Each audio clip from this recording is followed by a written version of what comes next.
In my early teens, I had an Apple II on loan for about a year. However, I also had my Commodore 64 with color graphics and amazing SID chip. Needless to say, I mostly went for the Commodore and missed the Apple II experience.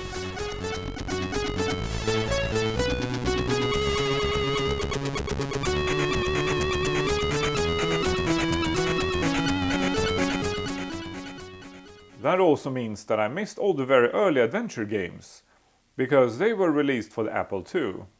At least initially. Most, if not all of them, have since been released for other systems too. But I want the real experience and play them on the machine that they were originally intended for, using only real hardware. In this video we are going to try to get the world's first graphical adventure game on a real floppy disk and play it. So the game we want to play is Ken and Roberta Williams' Mystery House.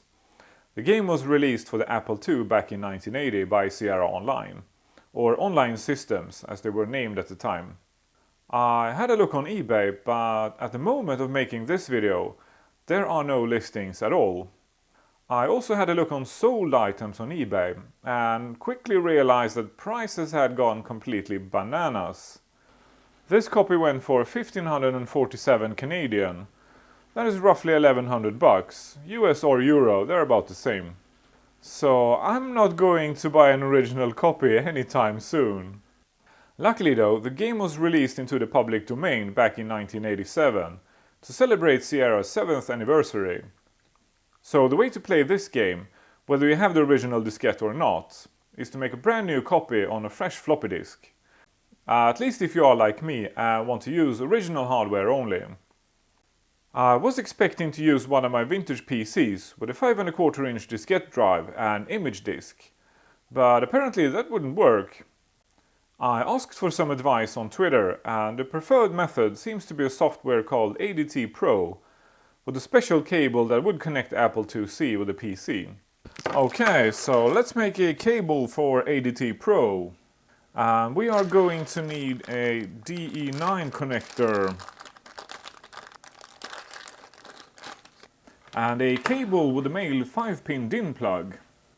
And then we need an optional USB to serial adapter, depending whether you have a serial port on your PC or not. So I'm just gonna quickly desolder one of the connectors on the DIN cable, and then we're going to solder it to the serial connector. But first I'd like to thank our sponsor PCBWay. I just received some nice freebies in the mail. And among other things, I got these samples of black and gold PCBs. Feel free to give me suggestions for a fun PCB project we could do on this channel. Because I think they look awesome and I need a good excuse to build something with a board with this look. We need to come up with a project that requires a lot of graphics on the PCB. We could of course cut the cable, but then we need to strip the wires again. So I think it's much quicker to desolder the cable. So let's desolder these wires. And by the way, I was supposed to make a video this week about the machine I brought back from Adrian Black. However, I realized that I was missing a part to turn that video into a really fun project. So I have ordered the part and I will make that video next week instead. And then we need to get inside this connector here. I think I ordered these to make a custom joystick for the Commodore 64 years ago, not realizing how bloody large they were, so they wouldn't fit. So let's use them for this project instead. And this connector has screw terminals. That's pretty handy, although it makes the connector rather large. But in this case it doesn't actually matter, so this is great. And I have downloaded the instruction from ADT Pro. And yeah, let's not forget to remove this piece. And we are going to have to strip this cable a bit. Yeah, I guess this should be enough. And these could be had for cheap on eBay. or in some music store nearby, is just a standard 5-pin DIN cable. So according to the instructions, pin 1 and 5 in the DIN connector here should be soldered together. So I guess that's what we'll do first. And this is not a normal pinout for DIN connector. So I think this is Apple's pinout, because a proper DIN cable has pin 3 here instead of pin 1 on this cable. So that is something to keep in mind. Okay, so pin 1 according to Apple is this pin here. So let's see which wire that is. So then we need to locate pin 5. And that would be the red wire. However, I noticed that there are going to be quite a few connections. So I wonder if there will be room for all of them inside the housing. Yeah, I think there will be. There's plenty of room in this huge housing. So I think it will be fine. But I think we are going to connect all the wires on the connector first. And then we'll bridge all of these pins afterwards. Yeah, let's try that. So pin 1 and pin 5 are not connected at all on a D connector. So we're just gonna have to solder them together like so. And I guess put some shrink wrap on top of it, so they won't short with something else. There is so much space in this housing. I'm not even going to bother making them shorter.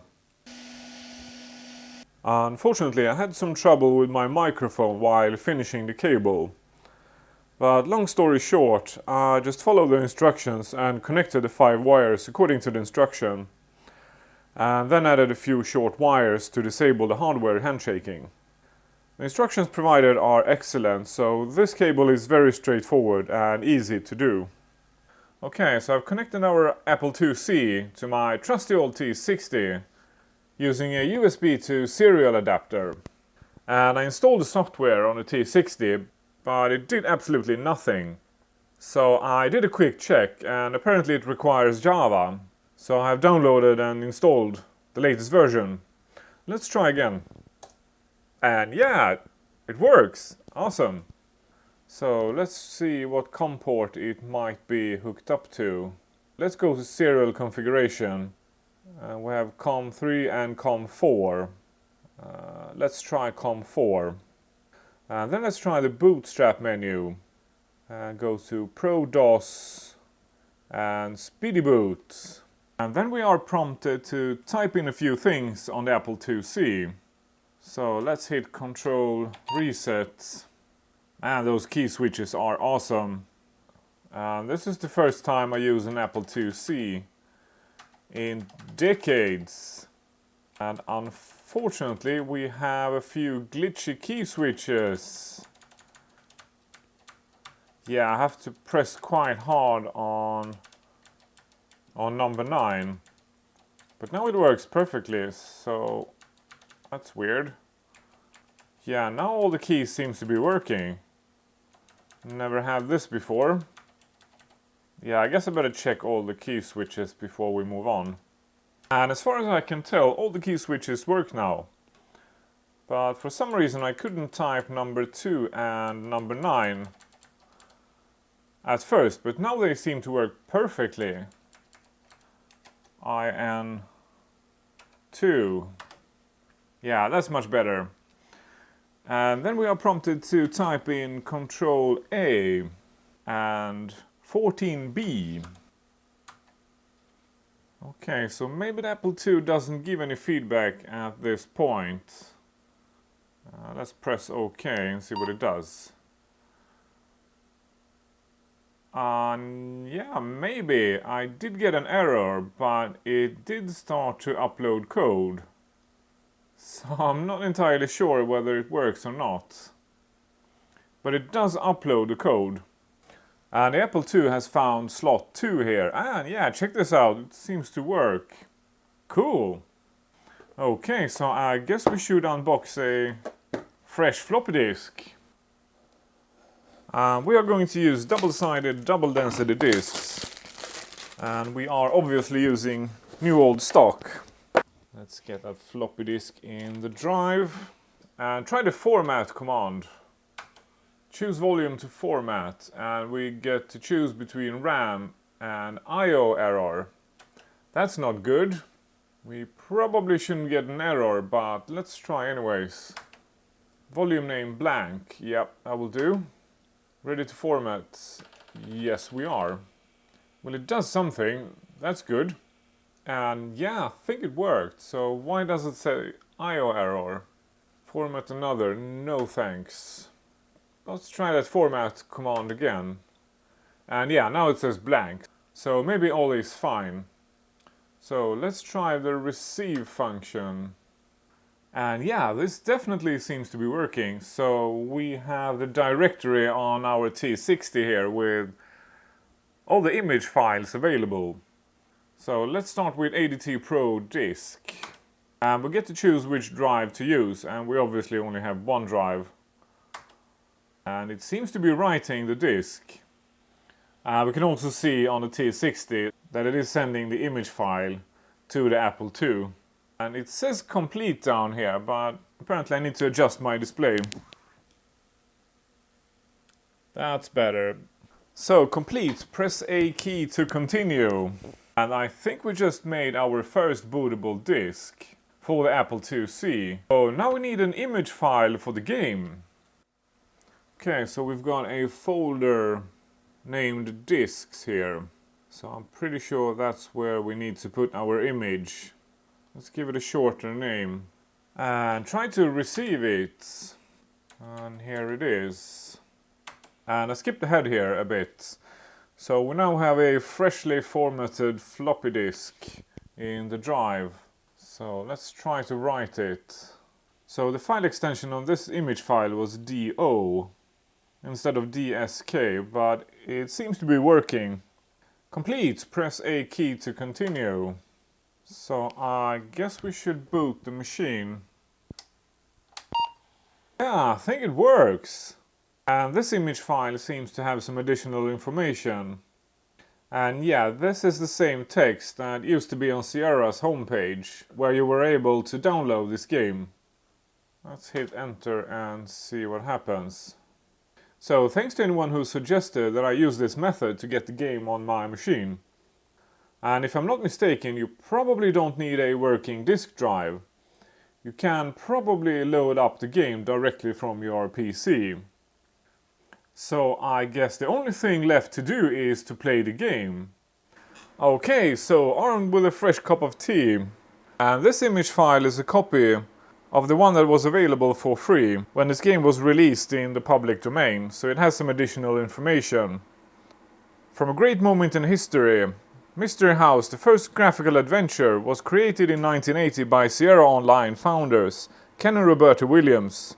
We encourage you to copy this game for yourself or to share. So let's see how this works. G for game or I for instruction. Yeah, we definitely need instructions. And this copy also says Sierra Online instead of Online Systems. We definitely need to take a look at those instructions. And it requires uppercase I. So when I tried to type the lowercase letter I, it wouldn't work. So Adventure is one of the most fascinating and challenging games available for your Apple computer. Winning is quite a challenge in a game where it may take hours to move and weeks to solve a puzzle. High-res adventure number 1, Mystery House, takes place in an old house with many rooms. As you enter the house, 7 other persons will be in the living room. Eventually they are dispersed throughout the house, and you start finding them dead. You must find the killer before he or she ends up killing you. How intriguing! Press enter to continue. Well, if it takes weeks to play this game, I obviously won't be able to finish the game in this video. But let's at least try it out.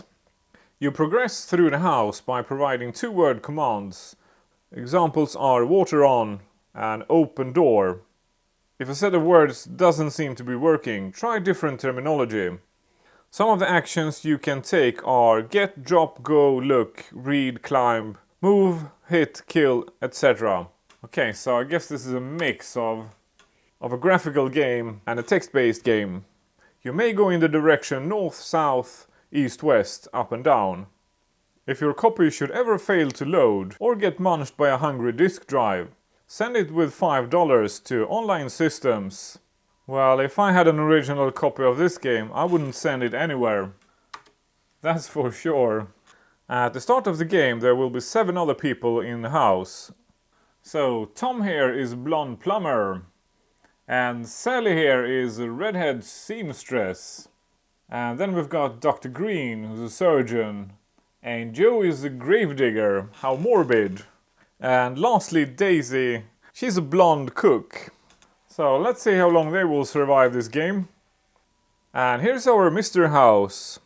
You are in the front of a large abandoned Victorian house. Stone steps lead up to the wide porch. And then we are prompted to enter our first command. Yeah, the graphics are really basic in this game. But that is expected, of course, being the first ever graphical adventure game. Let's try enter house. And it does not recognize the enter command. Let's try open door. And man, that keyboard is awesome. And it doesn't know how to open something. Let's try upstairs. Don't know how to up something. Hang on, is this case sensitive? I think it might be. Open door. Yay, that worked! So, upstairs was the first command to guess. So we are now in front of the door with a nice welcome mat on the floor. So you are now on the porch. Stone steps lead down to the front yard. Well, I guess we should open the door. And it opens. Yeah, pretty primitive stuff. But these are the humble beginnings of adventure games. But from a historical perspective, this is a really fun project. Well, I guess we should enter. I don't understand what you mean. Enter door. The door has been closed and locked. So I guess we are trapped in here with these funny looking guys. So I wonder if I can talk to them. Talk to Sally. Don't know how to talk. And there's a square here that says note. So I guess that's our notes. Read note.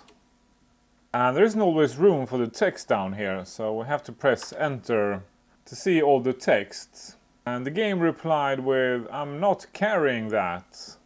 Well, let's try this door here. Go west. And it did not understand that, so let's just try west. Yeah, that worked. Okay, so we're in the kitchen. So let's try to open cabinet. Yeah, that worked. So how do I look inside? Look cabinet. Yeah, that worked. There is an item inside. We've got matches, so how do I pick those up?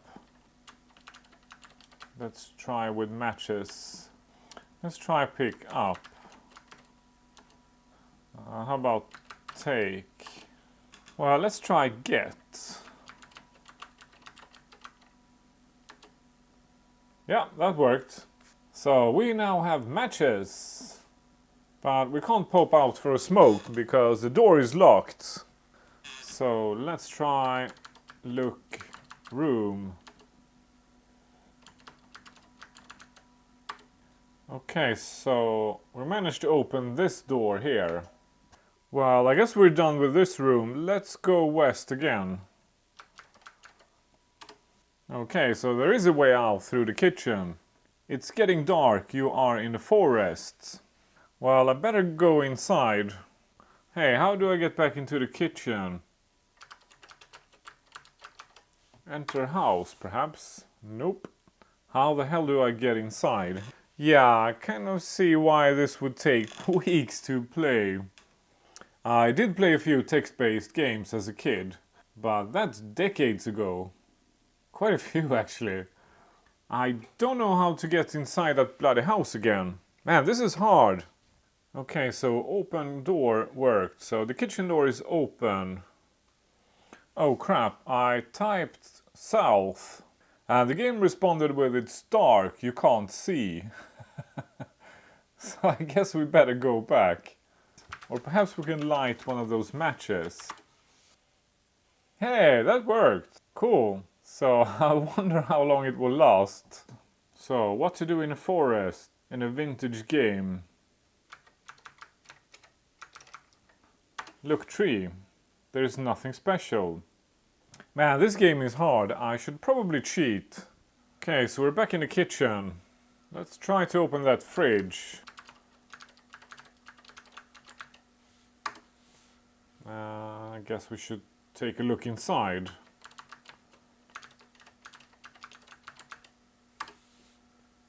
And take a look at that sink. There's a butter knife here.